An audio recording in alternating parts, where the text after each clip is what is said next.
केशव कि मैं आपके इस निमंत्रण को अस्वीकार कर रहा हूं।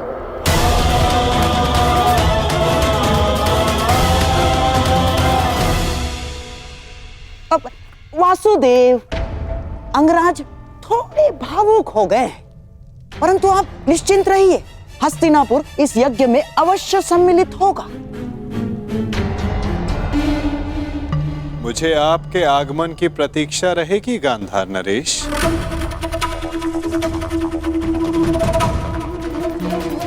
और आपके मित्रों की भी।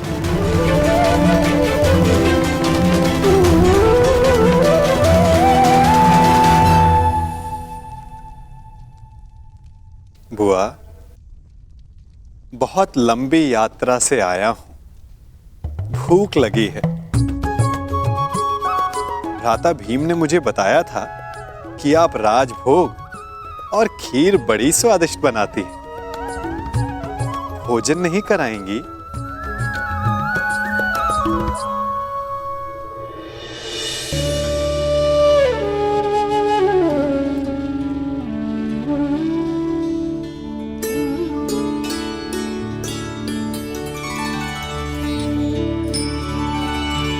आनंद आ गया बुआ।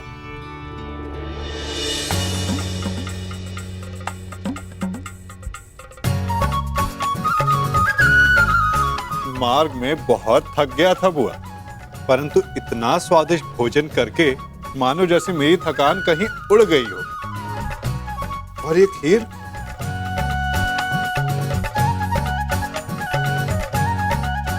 ये खीर तो बहुत ही स्वादिष्ट है बुआ।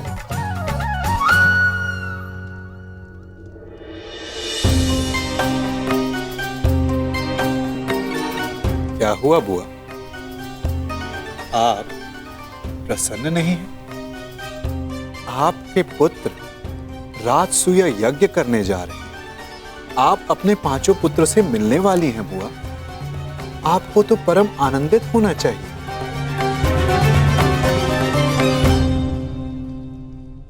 हाँ कृष्ण,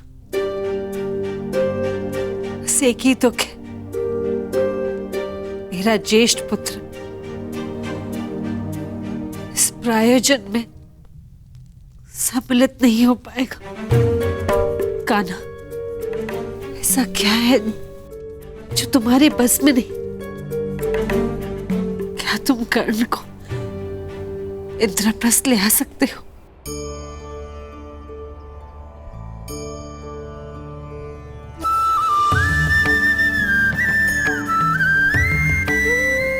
मैंने तो छाछ का ऋण भी उतारा है बुआ।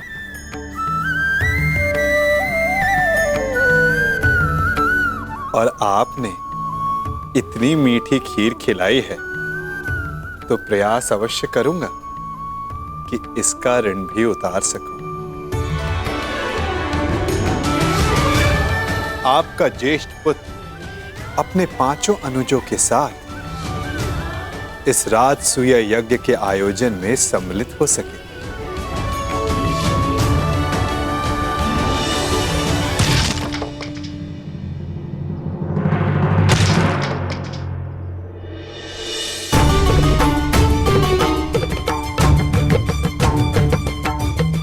ऐसे आघात शत्रु पर उचित है महाबली? बेचारी लकड़ी को पीड़ा क्यों दे रहे हो?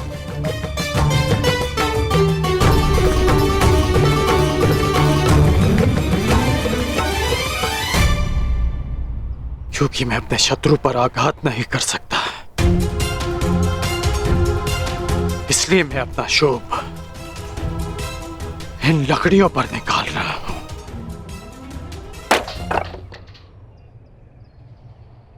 इस समय शत्रुओं की नहीं, मित्रों की सोचो मित्र। जब दुर्योधन इंद्रप्रस्थ आने को प्रस्तुत है तो तुमने आपत्ति क्यों जताई अंगराज? आपत्ति अंगराज को नहीं, उस सूत पुत्र को है जो परिवर्तन चाहता है और जो युधिष्ठिर की नीति का विरोधी है। इसलिए युधिष्ठिर के आयोजन में सम्मिलित होना मेरे मन को स्वीकार नहीं। मन की सुनना अच्छी बात है अंगराज, परंतु जो वचन दिया उसका क्या?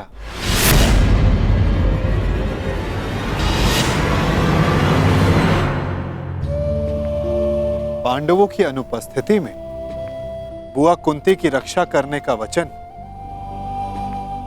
तुमने स्वयं को ही दिया था ना, वो नहीं निभाओगे?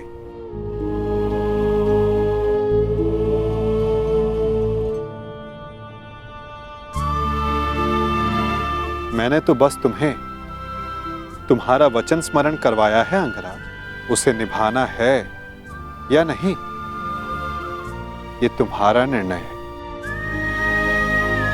क्योंकि मनुष्य का भविष्य उसके चयन पर निर्भर है।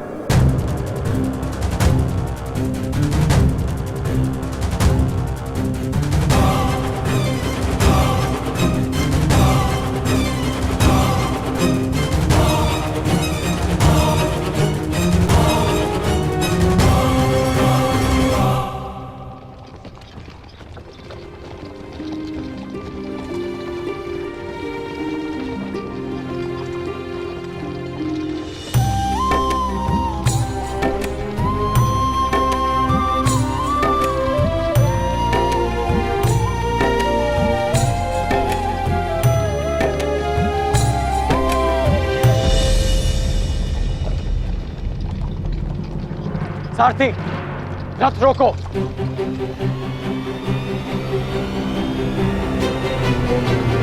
त्रिकर्ण, हम यहां क्यों रुके?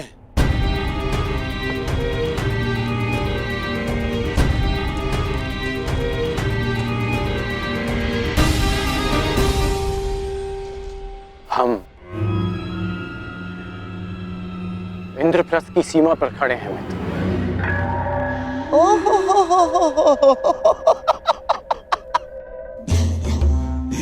ये है इंद्रप्रस्थ जिसकी प्रशंसा करते करते उस वासुदेव की जीवा थक नहीं रही थी। सुना है कि इंद्रलोक से भी अधिक सुंदर है ये इंद्रप्रस्थ।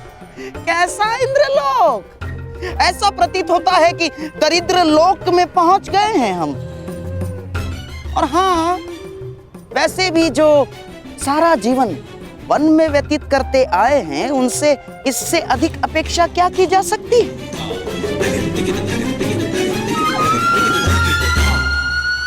अब तो हस्तिनापुर संदेश भिजवाकर गुप्तचरों को ही बुलाना होगा कि वो जाकर खोजें कि किस गुफा में पांडवों ने अपना साम्राज्य स्थापित किया है।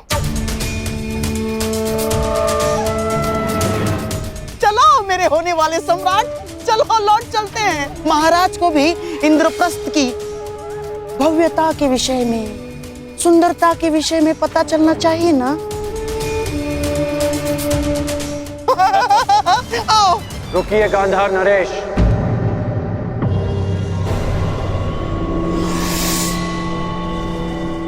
आप तो गांधार के राजा हैं ना, तो क्या आपको यह नहीं पता कि इंद्रप्रस्थ को देवताओं के वास्तुकार विश्वकर्मा ने बनाया है? कुछ तो दिव्य बनाया होगा ना। तुम्हारा तात्पर्य क्या है मित्र?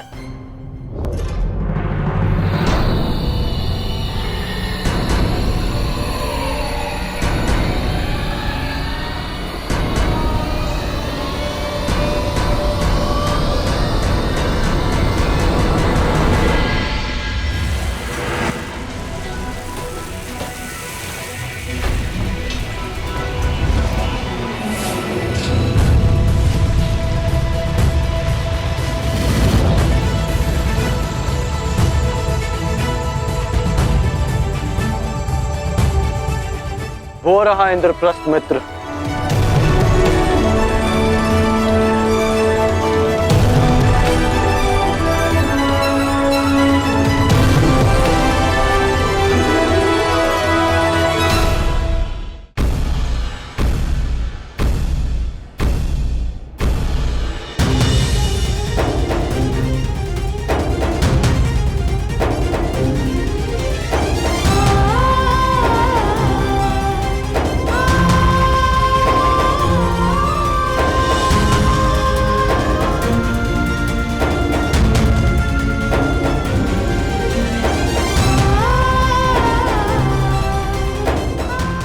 प्रकार तो सब प्रगति करते रहो पुत्र।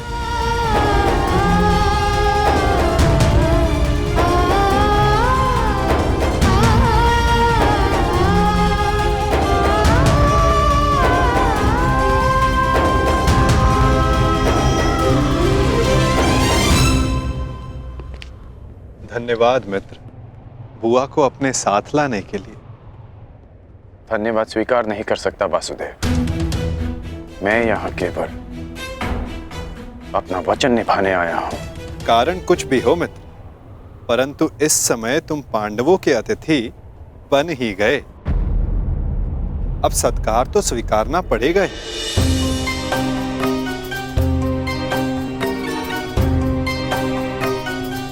स्वागत है अंगराज।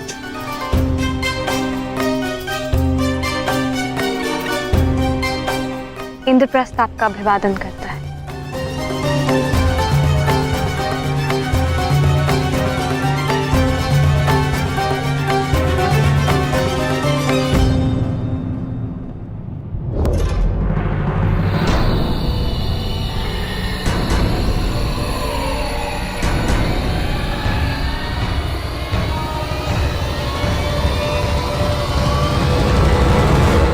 मैं आपका अभिवादन स्वीकार नहीं कर सकता देवी।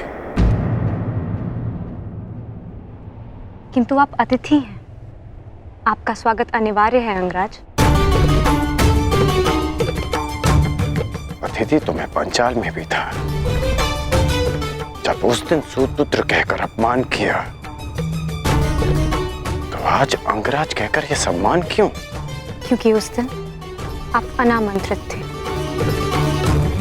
परंतु आज आप निमंत्रण पर आए हैं।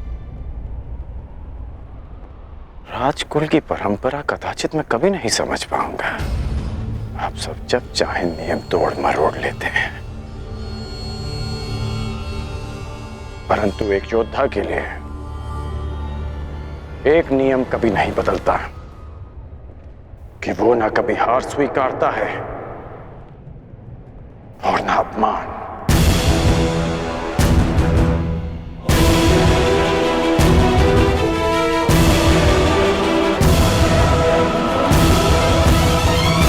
वैसे भी मेरी दृष्टि में युधिष्ठिर युवराज दुर्योधन से श्रेष्ठ शासक नहीं है। परंतु एक ये शासक तो अपना अपना दृष्टिकोण है अंगराज।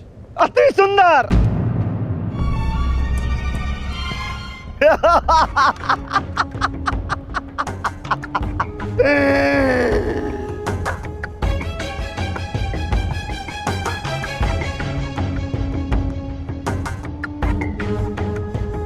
एक से एक महान विभूतियों का जमघट लगा हुआ है यहां पर। एक ये जो बचपन से दान में अधिकार मांगता आया,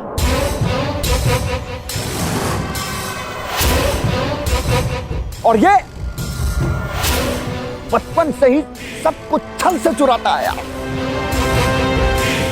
और उसके उपरोक्त ये महान पांडव इस हीन को अतिथि मानकर इसका आदर सत्कार कर रहे हैं।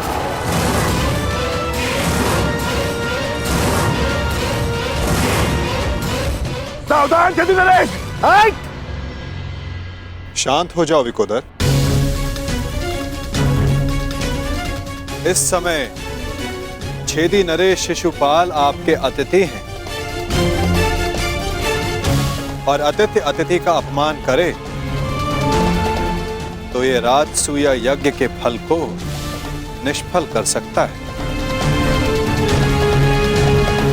परंतु स्मरण रहे शिशुपाल, मैं अतिथि के बंधन में नहीं बंधा हुआ हूं। परंतु मैं छेदी नरेश शिशुपाल सभी बंधनों से मुक्त हूं। तेरे अतिरिक्त मेरा कोई वध नहीं कर सकता। अपने मामा का वध करने वाला रणछोड़, थोड़े बंधन में तो तू बंधा हुआ है।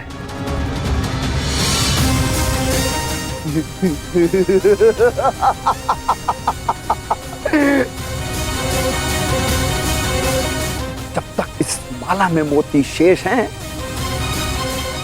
तू भी मेरा कुछ नहीं बिगाड़ सकता। पूरे 100 मोती हैं। छलिया चोर।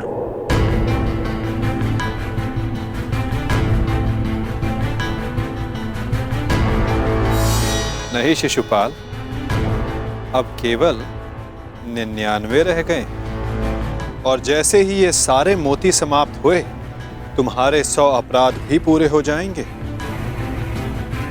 और समाप्त भी।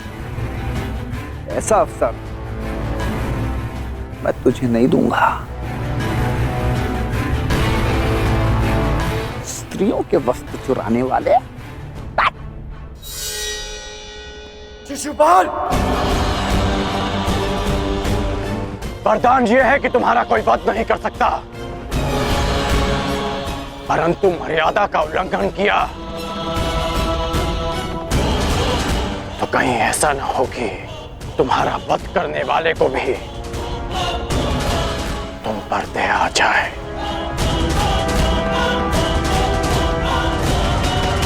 अंगराज, हम यहाँ पांडवों के आनंद में आए हैं।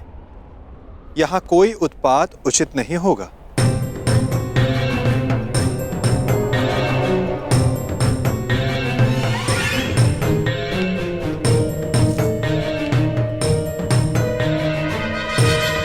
स्वागत स्वीकार करो शिशुपाल।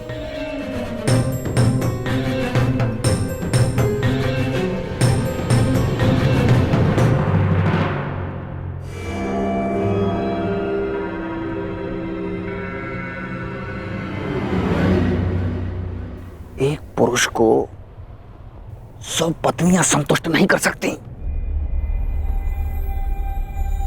और तुम अकेली ने 5 को संतुष्ट कर दिया।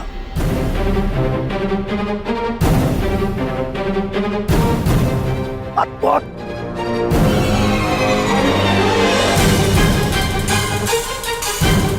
संतोष मनुष्य की शील में होता है और शील मनुष्य की दृष्टि में।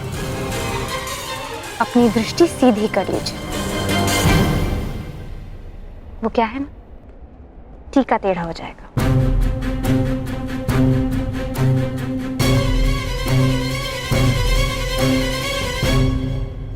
देख रहे हो मेरे होने वाले सम्राट?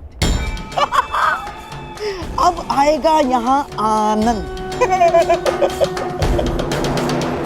ना हींग लगेगी ना हल्दी, परंतु रंग बहुत सुंदर जमेगा। इस मूर्ख शिशुपाल का अहंकार और द्रौपदी का दर्प आपस में टकराएंगे और भंग होगा पांडवों का यज्ञ।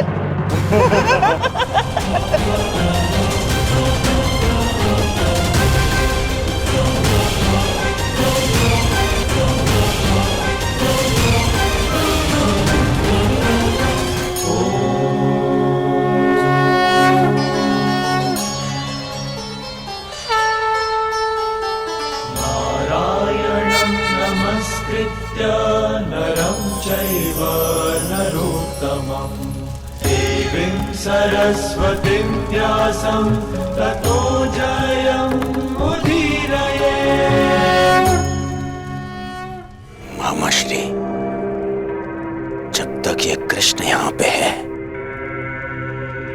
वो इस यज्ञ को भंग होने नहीं देगा। इसका उत्तर कृष्ण के छल के उत्तर में ही तो ये शिशुपाल नामक फल लाया हूं मैं।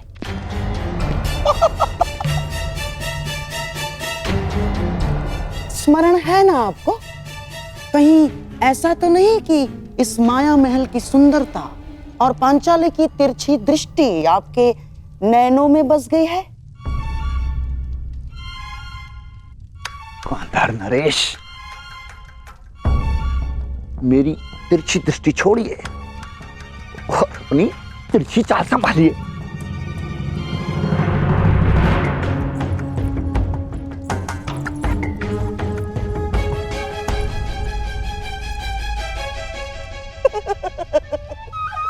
छेदी नरेश, द्रौपदी उस दिशा में अकेली जा रही है।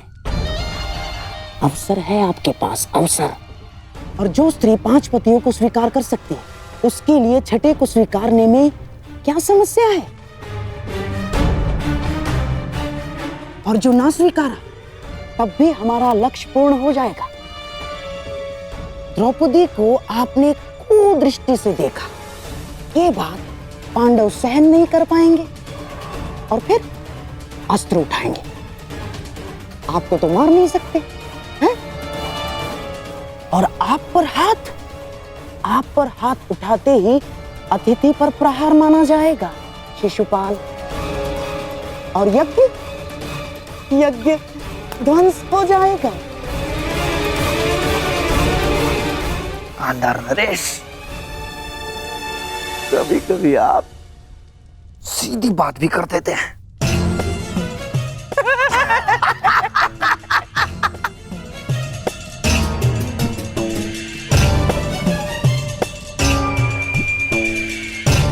आओ मेरे होने वाले सम्राट, अग्नि प्रज्वलित कर दी है। आओ थोड़ा घी भी डाल दें।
आहा, सुंदर, यह भाग्य है इन पुष्पों का।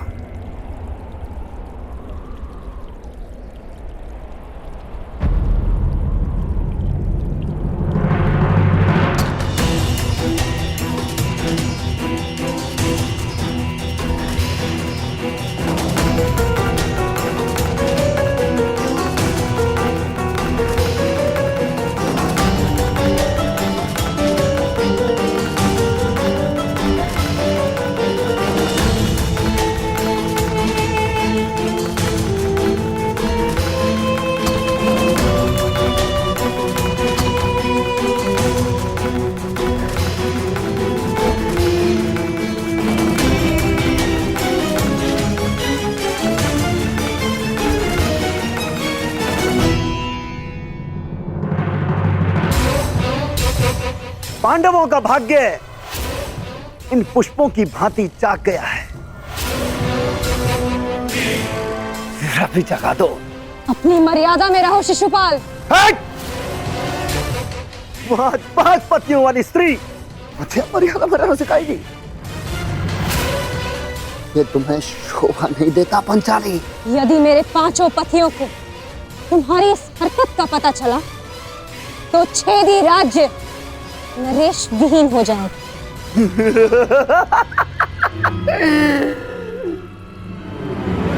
कहाँ हैं तुम्हारे 5 पति?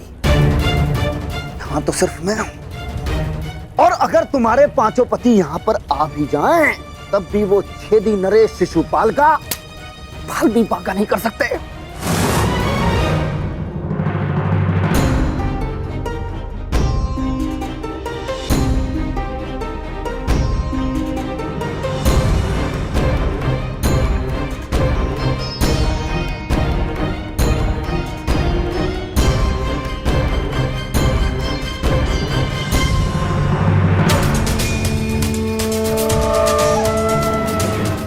अग्निसुता याज्ञ सेनी हूं, भस्म हो जाओगे। देखता हूं इस अग्नि में कितना ताप है।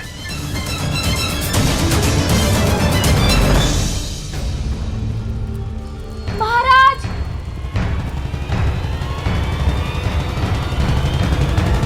छेदी नरेश महाराज रानी पर कुदृष्टि डाल रहे हैं।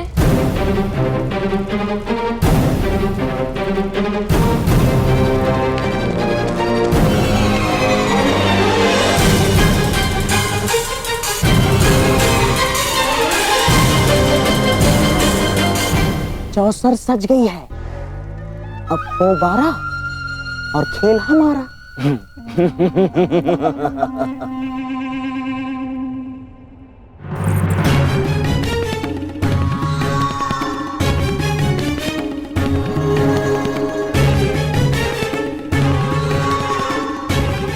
आज मुझे अपने ताप का अनुभव करने दो पांचाली।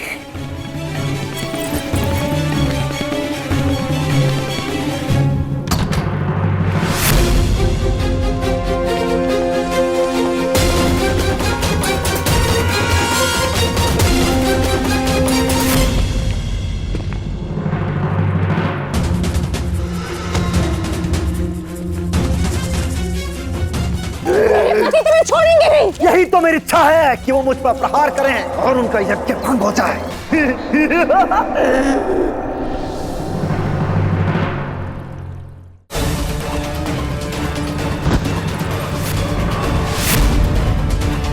अतिथि हूं,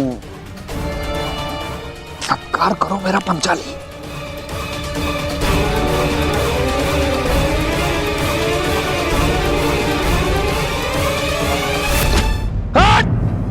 तो हो गया यज्ञ भंग।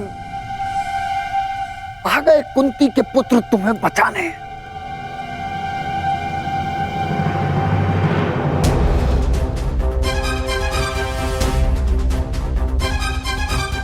कुंती का पुत्र ना सही, एक पुत्र आया है, एक स्त्री का मान बचाने।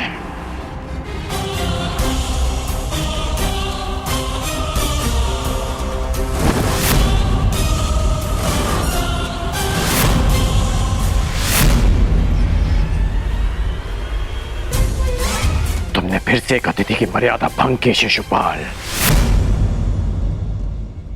जब भी कोई शिशुपाल किसी स्त्री का मान भंग करेगा, ये कर्ण उसके मार्ग में बाधा बनेगा। आज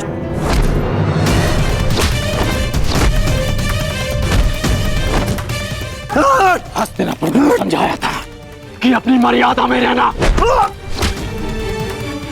मैं हस्तिनापुर के युवराज और भावी सम्राट का मित्र हूं, और तुमने उसी हस्तिनापुर की कुलवधू का अपमान करने का प्रयास किया।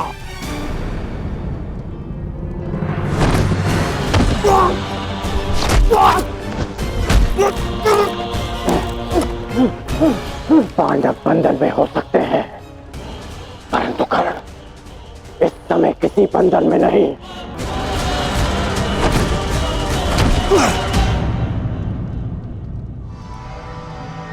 वांग राजकर्ण, जिस द्रौपदी ने तुम्हें सूत पुत्र कहा, तुम उसका साथ दे रहे हो और मेरा विरोध कर रहे हो।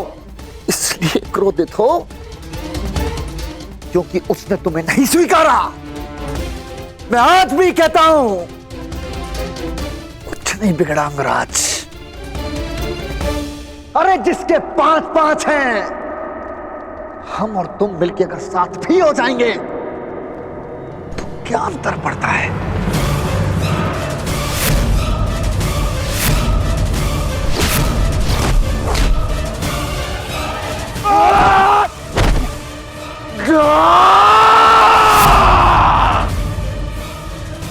तुम जैसे कुबुद्धियों के लिए इस संसार में कोई स्थान नहीं।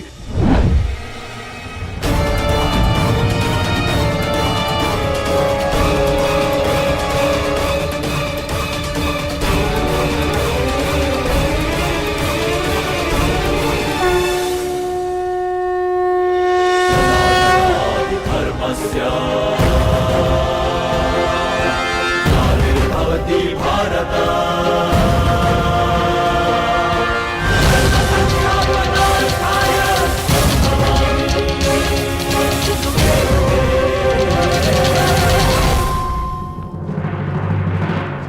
यही है वो नीच। आज भले ही ये यज्ञ भंग हो जाए, परंतु इस नराधम का वध तो निश्चित है। इसके शरीर में इतने बाण फेंकूंगा कि वायु परिवेश का स्थान भी नहीं बचेगा।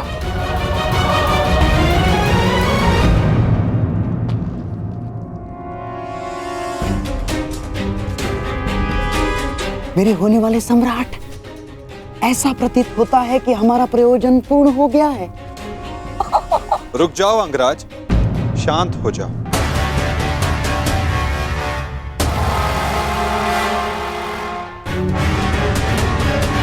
जाने दो इसे। नहीं केशव, नहीं।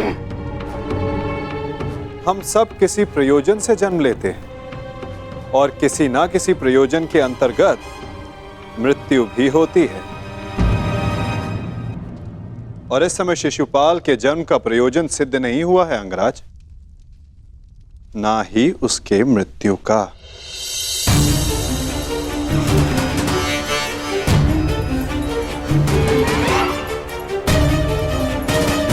इस समय उसे क्षमा कर देना ही श्रेयस्कर होगा, है ना शिशुपाल?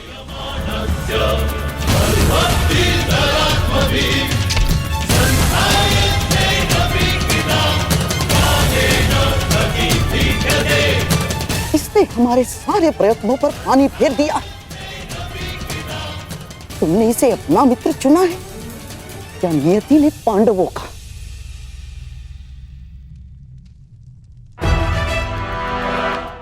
आओ शिशुपाल, उठो। आपके लिए श्रेष्ठ यही होगा कि आप यहां से चले जाए, छेदी न रहे। हाँ, क्योंकि वासुदेव ने अंगराज को तो रोक लिया, रचित मैं ना रुक पाऊं। यही तो मेरी कामना है विकुधर। तुम आगे बढ़ो, प्रहार करो मुझ पे। तो फिर यह प्रहार करके अधिक प्रसन्नता मुझे होगी। नहीं पाल, अभी नहीं। परंतु क्यों माधव, आप इसे दंड देने से क्यों रोक रहे हैं? क्योंकि अभी उचित समय नहीं आया है पार्थ। शिशुपाल के जन्म का प्रयोजन अभी पूर्ण नहीं हुआ है।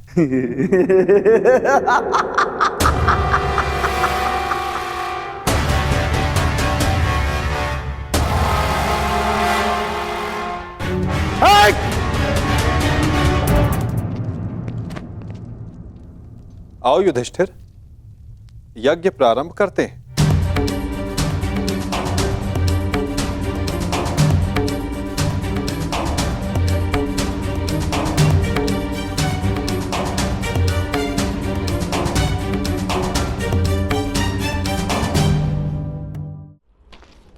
रुक जाइए अंगराज।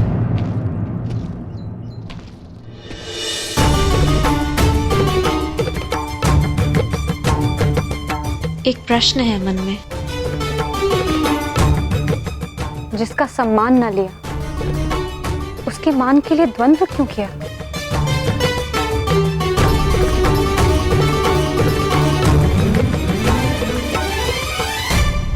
यदि आपके स्थान पर कोई और स्त्री भी होती याज्ञसेनी, तो यह अंगराज उसकी रक्षा भी अवश्य ही करता है,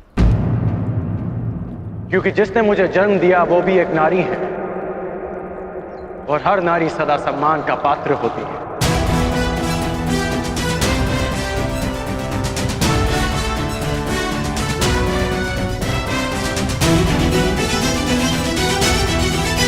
पुरुष का अपमान करने के पश्चात भी। क्षमा कीजिएगा अंगराज, स्वयंवर में जो कुछ भी घटित हुआ उसके लिए मैं आपसे क्षमा नहीं मांग पाई।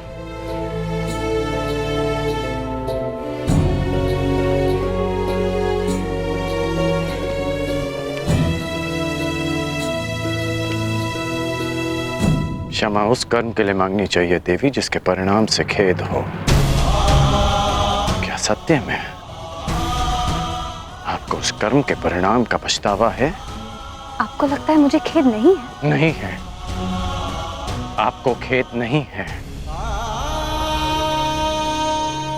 खेद और पछतावा दृष्टि में दिख जाते हैं,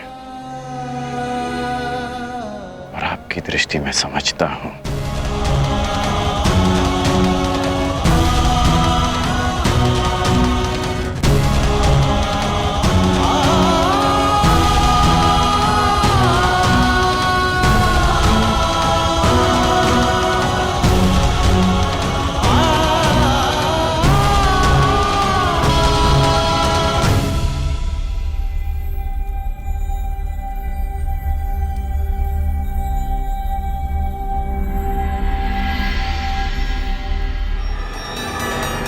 छेदी नरेश, आपको भी शीघ्र ही अवसर मिलेगा आपके अपमान का प्रतिशोध लेने का।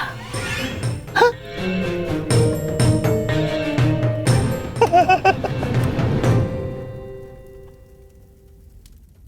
अब सारे अतिथि राजा अपनी अपनी भेंट होने वाले सम्राट को प्रस्तुत करें। देखते जाइए छेदी नरेश, हमने भी मनोरंजन का प्रबंध किया है।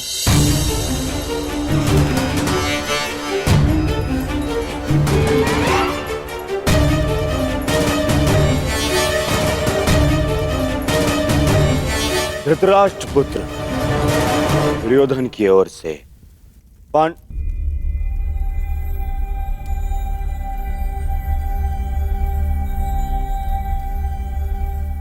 पांडुपुत्र नहीं, धर्मराज पुत्र, धर्मराज पुत्र युधिष्ठिर को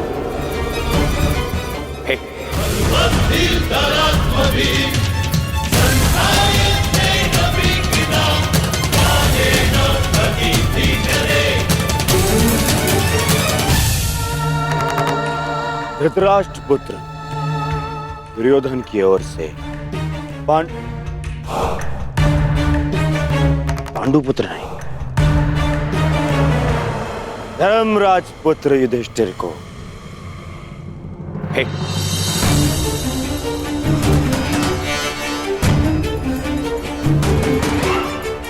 धृतराष्ट्र पुत्र दुर्योधन की ओर से पवन पुत्र भीम को सह प्रेम भेंट स्वीकार करें।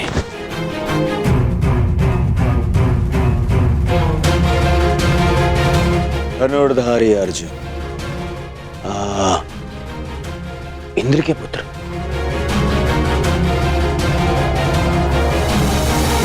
गुरुवंशी धृतराष्ट्र के पुत्र दुर्योधन की ओर से भेंट स्वीकार करो।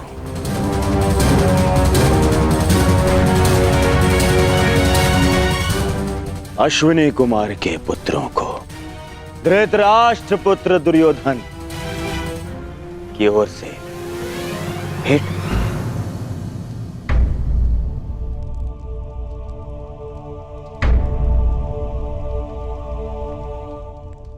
मुझे किस संबोधन से पुकारेंगे धृतराष्ट्र पुत्र?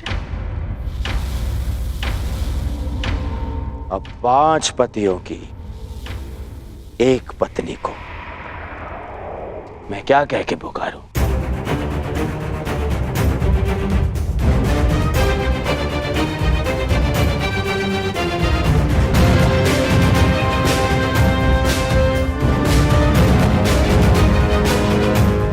फिर भी तुम्हारा जन्म यज्ञ की अग्नि से हुआ है, तो तुम्हें यज्ञ पुत्री कह सकता हूं।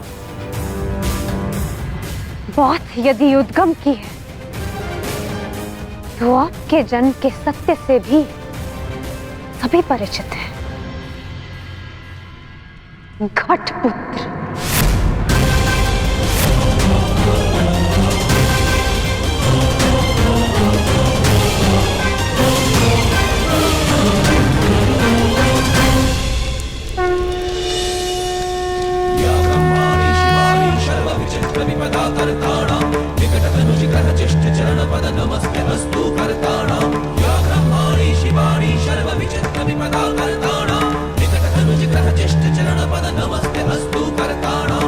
अब राजसूय यज्ञ संपन्न हुआ।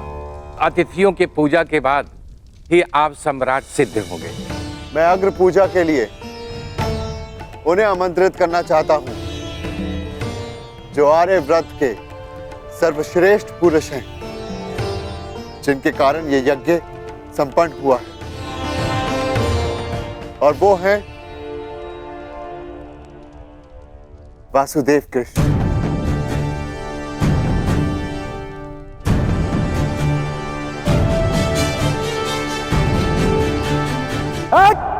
रुक! अब समय आ गया है इस यज्ञ के विध्वंस का और शिशुपाल की दुष्टता के प्रारंभ का। समय आ गया है शिशुपाल की धृष्टता के अंत का। किसकी अग्र पूजा कर रहे हो युधिष्ठिर? इस कृष्ण की? अग्र पूजा उसकी होती है जो हर क्षेत्र में सर्वश्रेष्ठ हो, हर क्षेत्र में अग्र हो। और ये कृष्ण, ये तो छल करने में अग्र है। मैं इसको सर्वश्रेष्ठ नहीं मानता। शिशुपाल, अग्र पूजा किसकी की जाए, वो यज्ञ के आह्वानकर्ता का अधिकार है।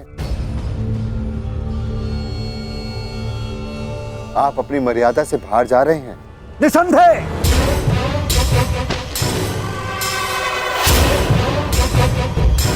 मर्यादा की बात मत करना युधिष्ठिर, क्योंकि मुझ में मर्यादा होने का दम्भ है तो तुझ में नहीं हो सकता युधिष्ठिर। और दम्भ हो भी तो किस बात का? 5 पिताओं के पुत्र को कुल का दम्भ हो भी नहीं सकता। सावधान शिशुपाल, चिल्ला मत भीम। इस बार चिल्लाने से कुछ नहीं होगा, सत्य ही कह रहा हूं। राजसूय यज्ञ कर लिया, परंतु सम्राट होने का गर्व कहां वर्णावत के भगोड़ों के पास। कहीं दान में मिले राज्य को पाकर शूर होने का भ्रम तो नहीं तुझे? जरासंध को छल से मारने के पश्चात स्वयं को न्यायशील कहने का साहस भी नहीं। केवल शरीर ही बड़ा पाया है या साहस भी है भगोड़े कहेंगे? अगर साहस है तो उठाओ शस्त्र। आप अतिथि हैं छेदी नरेश, अतिथि स्वीकारिए। विघ्न क्यों डाल रहे हैं? शांत युधिष्ठिर, मुझे रोक रहे हो। अपनी माता को रोका होता जब उसने एक स्त्री को 5 पुरुषों में बांटने को आदेश दिया।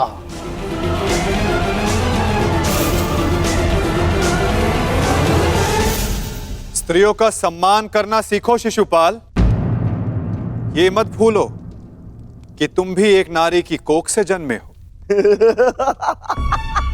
ये देखो, श्री कृष्ण वासुदेव बोले, सार का सबसे बड़ा पाखंडी, छली, कामी मुझे सिखाएगा कि किसका अपमान किया जाए, किसका सम्मान।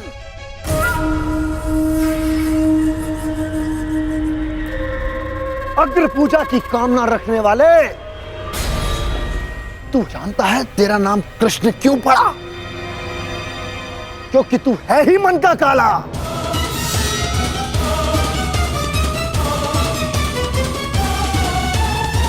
तेरे माता पिता ने तुझे जन्म देते ही इसलिए त्याग कर मथुरा से गोकुल पहुंचाया क्योंकि तेरे पांव देखते ही भाप गए थे कि तू कुलनाशक सिद्ध होगा।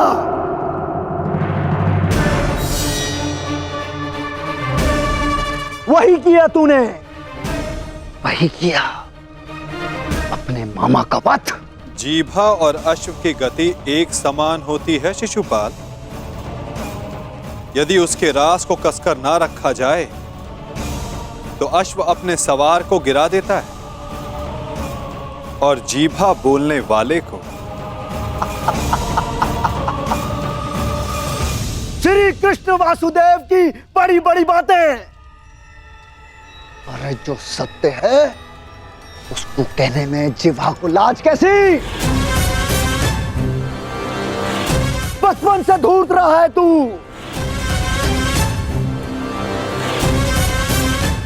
सब जानते हैं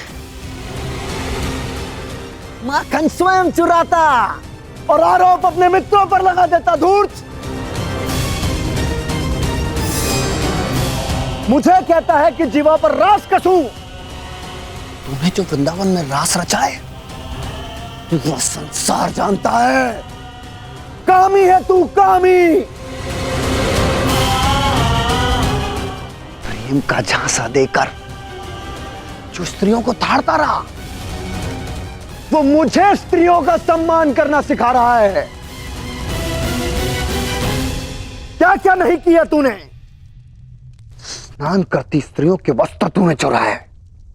अरे गोकुल की विवाहित महिलाओं को मोहित करके उनका चरित्र पतन तूने किया।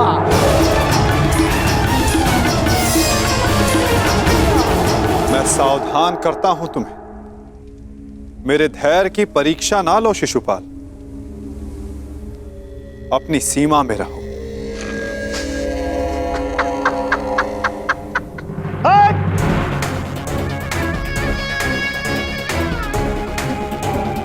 धैर्य तो मेरा टूट गया है। उसकी अग्र पूजा होते देखकर जिसने सदा पीठ पीछे से प्रहार किया। कायर है तू, कायर। सीमाएं तो तूने लांघी हैं। छल से रुक्मणी का हरण किया तूने।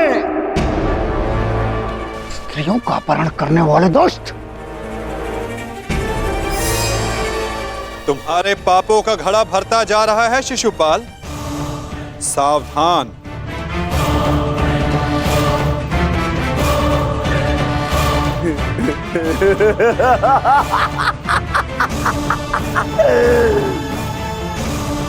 क्या करेगा तू? युद्ध करेगा मुझसे जैसे जरासंध से किया? रण छोड़।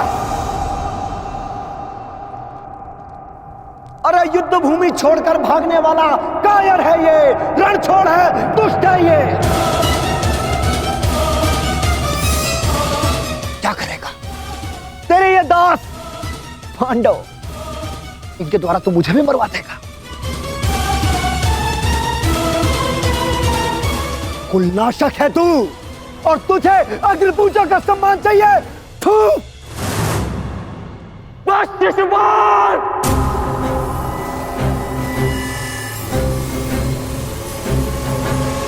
अपनी सीमा को वश में रखो। हट। मुझे एक सूत पुत्र की मंत्रणा की आवश्यकता नहीं है। ये मेरा और इस ग्वाले का प्रकरण है।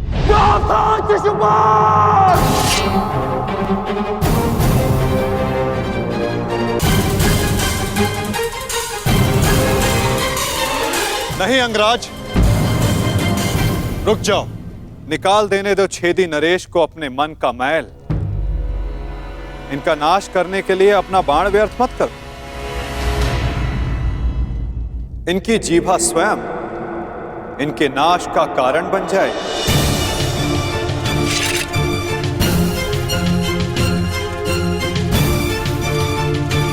ऐसे बालक योद्धाओं को तू अपने छल से वश में कर सकता है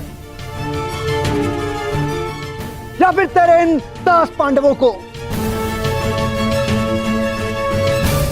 मेरे जैसे वीर को नहीं।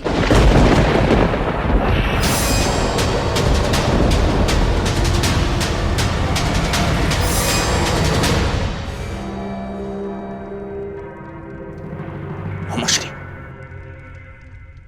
इस कृष्ण ने विषय को अपनी ओर मोड़ लिया है।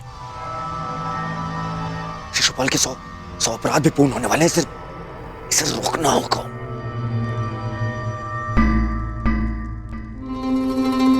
शिशुपाल ठहरो। चुप। दूर रहना कायर दुर्योधन। स्वयं से कुछ होता नहीं है और मुझे रोक रहे हो। बैठे रहो अपने मामा को त्रिया पकड़कर। आज इस स्त्री के मान का पाखंड करने वाले को उसका उचित स्थान दिखाकर रहूंगा मैं।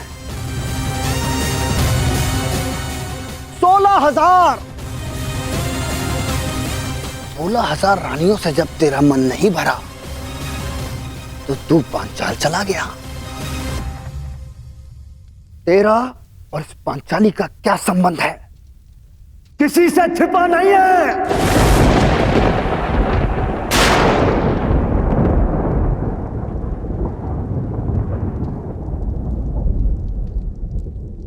पांचाली का विवाह तूने जानबूझकर इन पांडवों से करवाया, क्योंकि तू जानता है ये मूर्ख कभी तेरा विरोध नहीं करेंगे।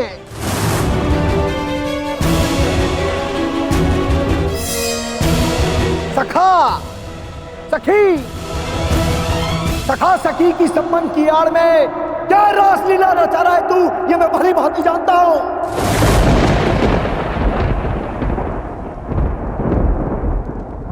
पर स्त्री गमन करने वाला पापी नहीं, महापापी है तू।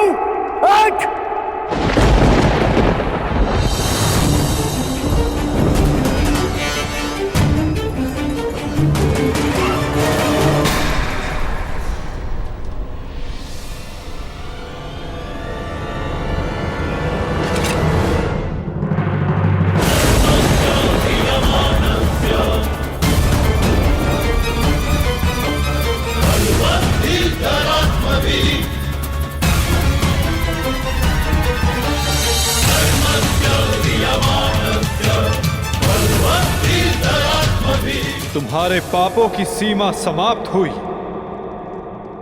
और मेरी सहनशीलता भी।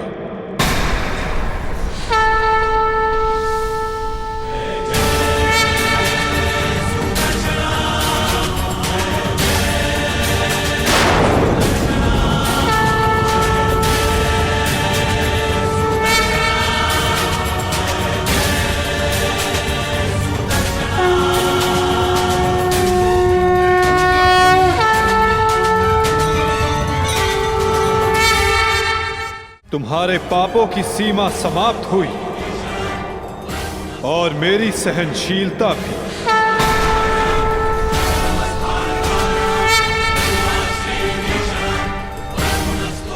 शिशुपाल, तुम्हें जो वरदान मिला उसे पाकर तुम अमर भी हो सकते थे। मृत्यु का भय नहीं था। इसलिए संसार और मानवता की भलाई के लिए, उसके कल्याण के लिए तुम वो कार्य कर सकते थे जिनके लिए तुम्हारा नाम सदा स्मरण किया जाता शिशुपाल। परंतु शक्तिशाली होने के अहंकार में तुम अपने वरदान को व्यर्थ कर बैठे शिशुपाल।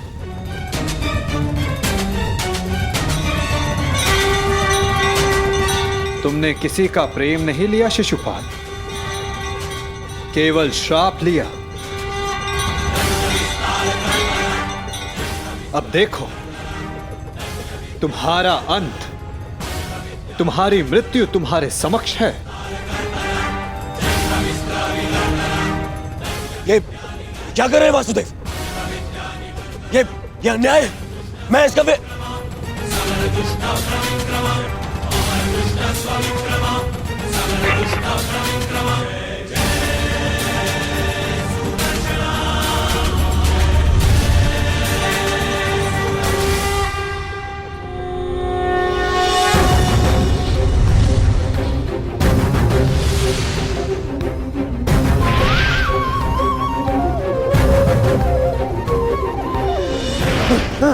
दुर्योधन बचा लीजिए।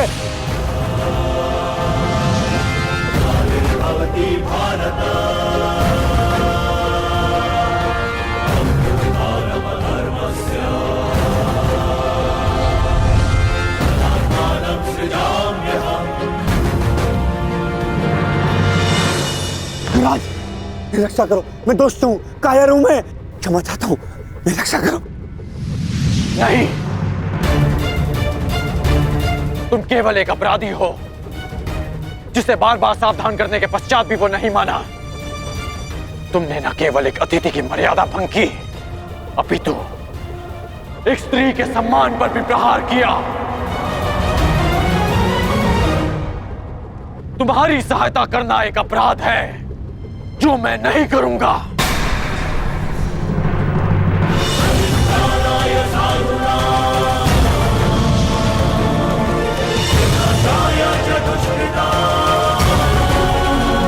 वासुदेव, क्षमा करना।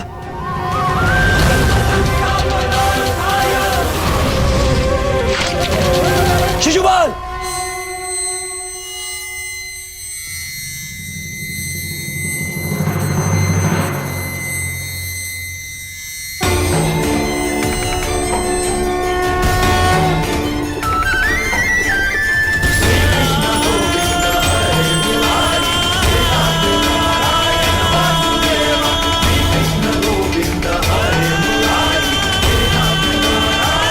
यही तुम्हारे पापों और अपराधों का अंत है और तुम्हारे दुखों से तुम्हारी मुक्ति भी।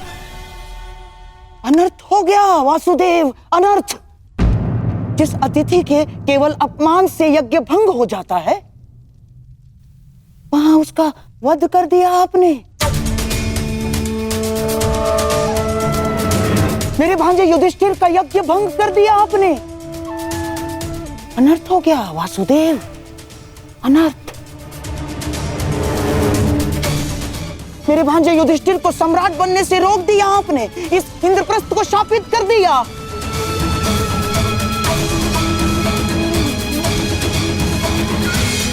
मामा श्री उचित कह रहे हैं। ये यज्ञ भंग हो गया। नहीं दुर्योधन, प्रथम आतिथ्य ने अतिथि का वध नहीं किया। दूसरा, अतिथि अपनी सीमा और मर्यादा का उल्लंघन बार बार समझाने के पश्चात भी कर रहा था। इसीलिए प्राण खोने से पूर्व उसने अपना अतिथि का पद खोया। तीसरा, उसने अपराध किया जिसका उसे दंड मिला। और चौथा, जहां अपराधी को मुक्ति मिले वो स्थान श्रापित नहीं, सम्मानित होता है दुर्योधन।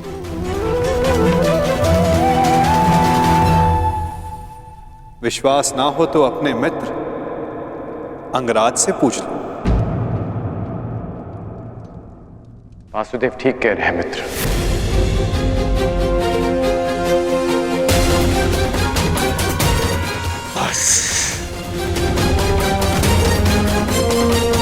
मित्र शांत हो जाओ। इस समय तुमने कुछ कहा या किया वो तुम्हारे विरुद्ध जाएगा। मित्र, तुम हस्तिनापुर के प्रतिनिधि हो। तुम्हारी एक भूल हस्तिनापुर का गौरव सदा के लिए नष्ट कर देगी। शांत हो जाओ मित्र। नहीं! मैं शांत नहीं रहूंगा। यहाँ एक अतिथि की मर्यादा को भंग किया गया है। अब मैं इस स्थल पर एक क्षण नहीं रुकूंगा।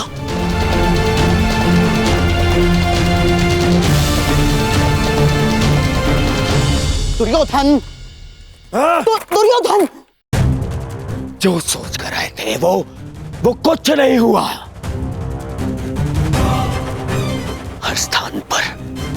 हर स्थान पर हमें छलने के लिए प्रयोजन किए गए। मुझे तो ये समझ में नहीं आता कि हम यहाँ आए हैं क्यों थे।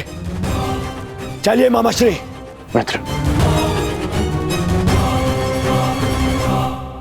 मित्र, मामाश्री, इसे कहिए कि मेरे सामने ना आए। मित्र कहता है मुझे। न्याय की बात कहकर उसी की बात का विरोध करता है ये। मैं तुम्हारा विरोध नहीं कर रहा हूं मित्र। मैं तो मेरी बात समझने की कोशिश बस कांड। अब एक और शब्द नहीं।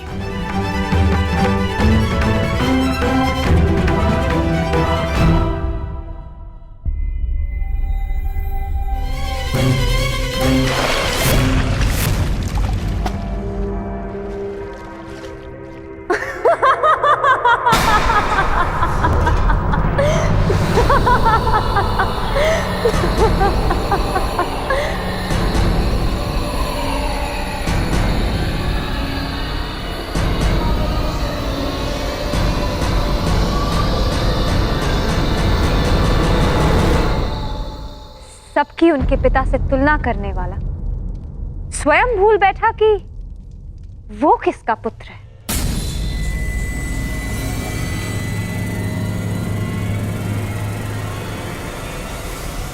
अंधे का पुत्र अंधा।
मित्र मेरी बात सुनो, मित्र मेरी बात सुनो, मित्र मित्र बात सुनो, मित्र मित्र बात सुनो, मित्र मित्र मेरी बात, मित्र रुको।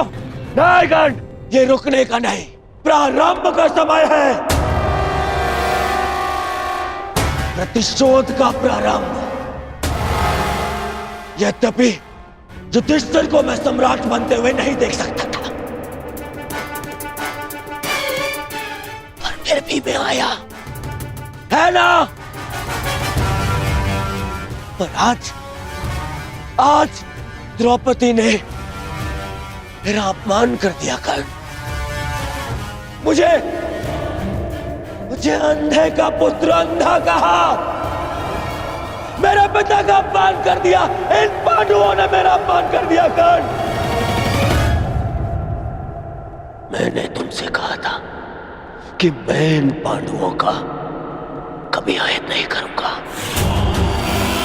परंतु ये भी कहा था यदि किसी ने मुझे उकसाया तो मैं शांत नहीं रहूंगा। जो आज मेरे साथ में हुआ, जो पांचाली ने मुझे कहा, वो मैं कभी नहीं भूलूंगा और इन्हें भूलने भी नहीं दूंगा। इतिहास स्मरण रखेगा इस पल को और इसके परिणाम को। इस सम्मान का मूल्य चुकाना होगा इस पांचाली को और उन पांडवों को भी।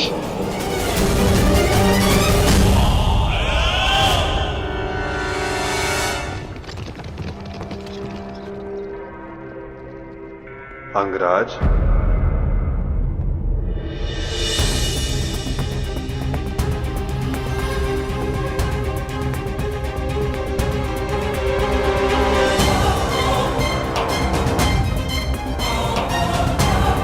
तुमने जिसका चयन किया उसने तुम्हारा साथ छोड़ दिया मित्र। अब भी समय है, अंतिम अवसर है, उचित चयन कर लो मित्र। अपने चयन का अंतिम अवसर मैं रंगभूमि में छोड़ आया हूं वासुदेव, परंतु आपको किसी और को अपने कर्म और शब्दों के चयन के विषय में सावधान कर देना चाहिए था। आप ही ने कहा था ना केशव कि प्रत्येक कर्म के अपने परिणाम होते हैं। उसी भांति मुख से निकले प्रत्येक शब्द के भी अपने परिणाम होते हैं। और मुझे भय है कि पांचाली के शब्दों के परिणाम उचित नहीं होंगे।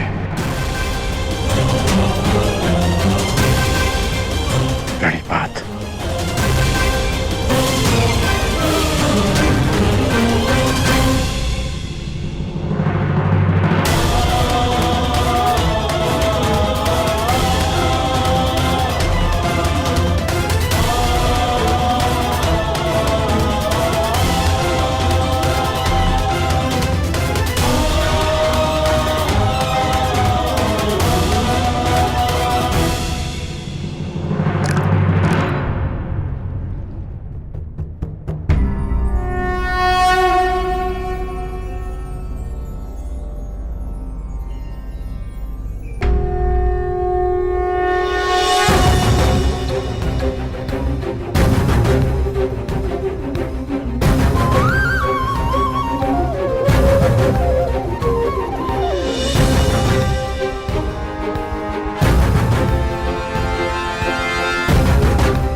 आओ सखी।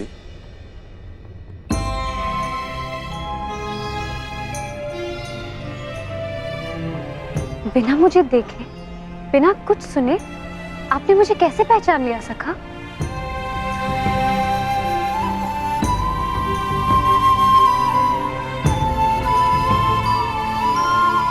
सखी सखा का संबंध ही ऐसा होता है। एक सुनकर तो परायों को पहचाना जाता है सखी। केवल मन से जिसकी मन की बात जान लो, सखा वही होता है।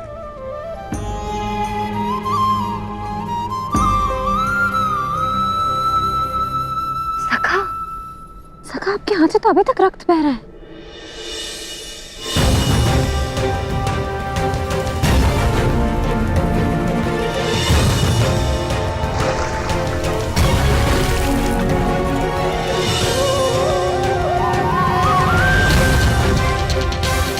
हाँ सखी, कुछ घाव सरलता से नहीं भरते हैं।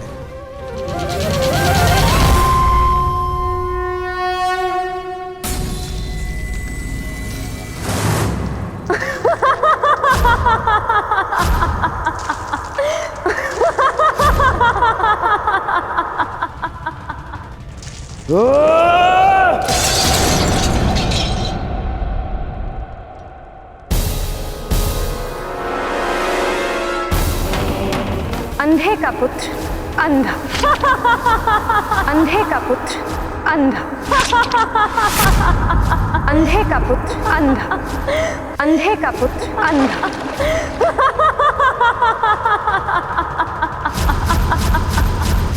ये क्या कर रहे हो तुम? हट जाओ! मामाश्री, मामाश्री, तो रुकिए ज्येष्ठ।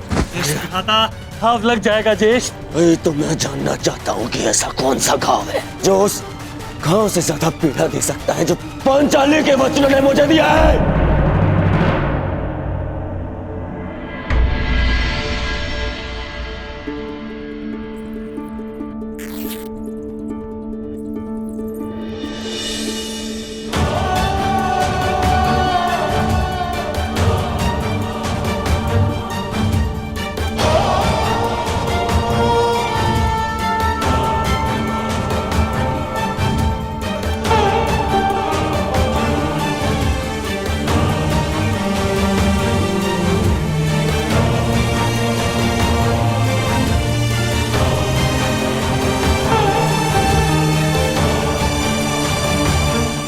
मैं जानती हूँ सखा कि आपने शिशुपाल का वध क्यों किया। इसलिए नहीं क्योंकि उसने आपका अपमान किया, परंतु इसलिए क्योंकि आपने मेरे अपमान का प्रतिशोध लिया।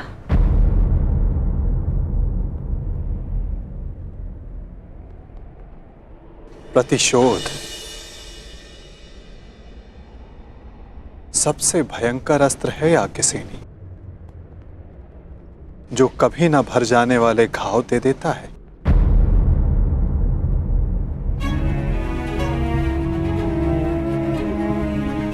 इसीलिए आवश्यक है कि प्रतिशोध से बचा जाए, और इससे भी अधिक आवश्यक है कि किसी के मन में प्रतिशोध जैसी भावना को जन्म ना दिया जाए, क्योंकि प्रतिशोध मनुष्य के विवेक को हर लेता है, भले बुरे की समझ छीन लेता है, नेत्र होते हुए भी मनुष्य को अंधा कर देता है। अंधे का पुत्र अंधा,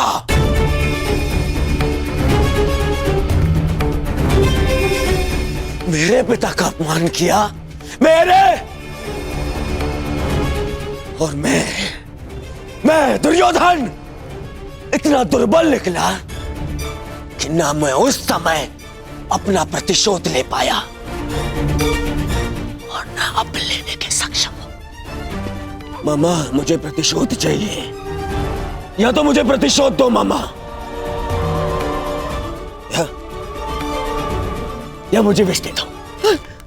ये तो उस पांचाली के विद्रोह से छीनकर उसकी मुख पर सदा के लिए पीड़ा भर दो।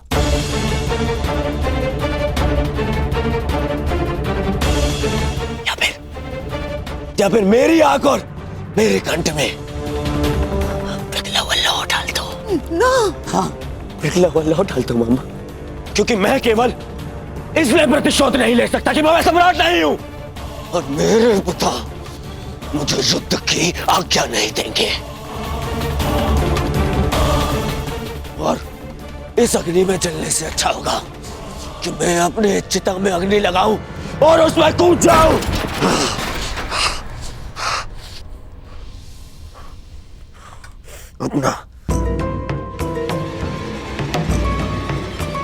अपना कलंकित और पराजित मुख दर्पण में देखने से अच्छा है कि मैं अंधा हो जाऊं। रुकिए ज्येष्ठ, मैं आपको ये नहीं करने दूंगा। मैं अपना मानसिक संतुलन खो चुका हूं दुशासन, विक्षिप्त हो चुका हूं, क्योंकि मैं उस पद पर नहीं कि अपना प्रतिशोध ले सकूं।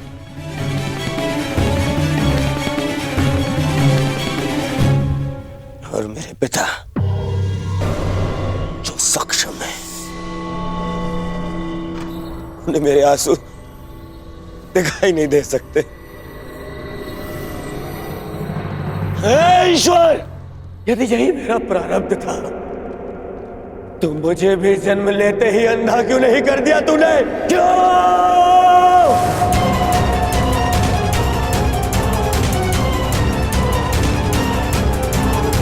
परंतु अब तेरे किए अधूरे काम को मैं पूरा करूंगा, मैं पूरा करूंगा।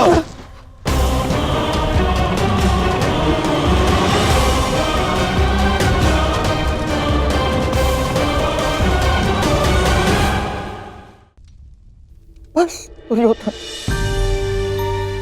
बस।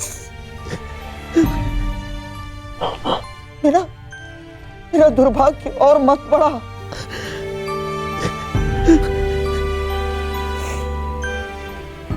जन्मांध जीजा मिला है मुझे, और बहन ने अपनी दृष्टि पर स्वयं पट्टी बांध ली, और अब तुम ऐसा कुछ मत करो जिससे तुम्हारा ये मामा आत्मघात कर बैठे। तेरे लिए, तेरे अधिकार के लिए अपना परिवार, अपना राज्य, अपना देश, अपनी भूमि त्याग करा और अपनी बहन के घर में श्वान बनकर बैठा हूं।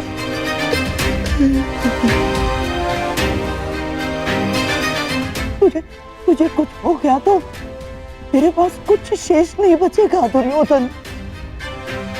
टूट जाऊंगा मैं।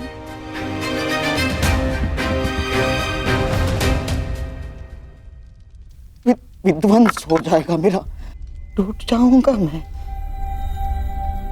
ऐसा कुछ मत करना।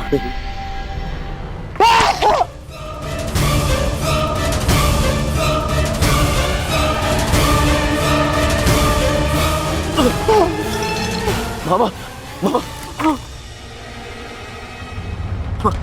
बरसों पहले मैं यहां आया था कि तुझे तेरा अधिकार दिला सकूं, उस अन्याय का त्राण कर सकूं जो गांधारी के साथ हुआ है।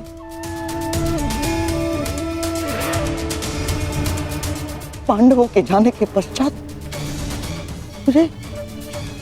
मुझे ऐसा लगा था कि सब कुछ ठीक हो गया,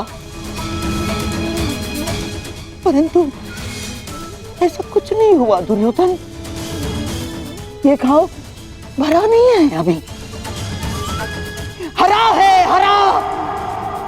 परंतु अब इस घाव का त्राण मैं पूर्ण करूंगा। परंतु आपके घाव पर पट्टी मामा। नहीं, अब इस घाव पर पट्टी तभी बंधेगी जब तेरा प्रतिशोध पूर्ण हो जाएगा। तेरा मामा होने का ऋण चुकाऊंगा मैं। बहुत बड़े ऋण का भार मेरे कंधों पर तुमने डाल दिया है सखी।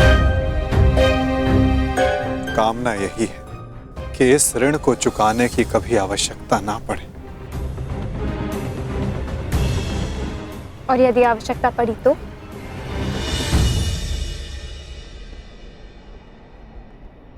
तो फिर इस चीर के हर धागे का ऋण 100 गुना करके चुकाएगा तुम्हारा ये सखा।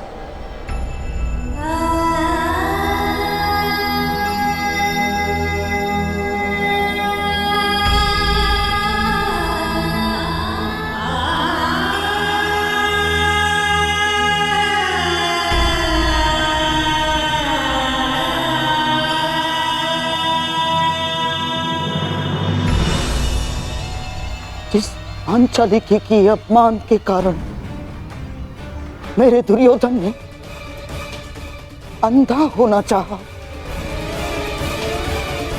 उस पांचाली का ऐसा अपमान करूंगा जिसे देखकर सारा संसार अंधा हो जाना चाहेगा। उसने तुम्हारा उपहास किया है ना, तो मैं भी हरी सभा में उसे वस्त्रहीन कर दूंगा। ये मेरा वचन है तुम्हें दुर्योधन। उसने तुम्हें गाली दी है ना, उसके शरीर से एक एक वस्त्र खिंचवा लूंगा मैं, ताकि भरी सभा में पड़ती हजारों दृष्टियां उसे गाली जैसी लगे। भरी सभा में पांचाली कराएगी, चित्कार करेगी, और उसके ये चित्कार का त्राण उसके वो 5 महाबली पति भी नहीं कर पाएंगे। उस याज्ञ सेनी की ऐसी अवस्था करूंगा कि वो अग्निसूता अग्नि में प्रवेश करने की कामना करेगी। उस पांचाली का मान इस भांति छिन्न भिन्न कर दूंगा मैं कि संसार में कोई अपने पुत्री का नाम द्रौपदी नहीं रखेगा। ये मेरी प्रतिज्ञा है।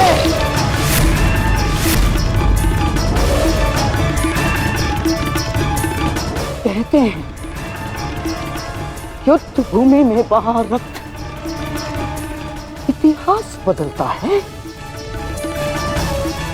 परंतु इस बार इतिहास बदलेगा।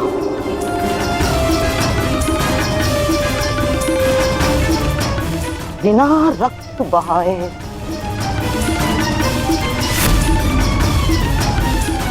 और उसे बदलेंगे शकुनी के पास से। संसार की सबसे बड़ी विजय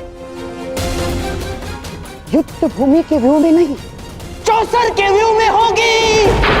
चौसर के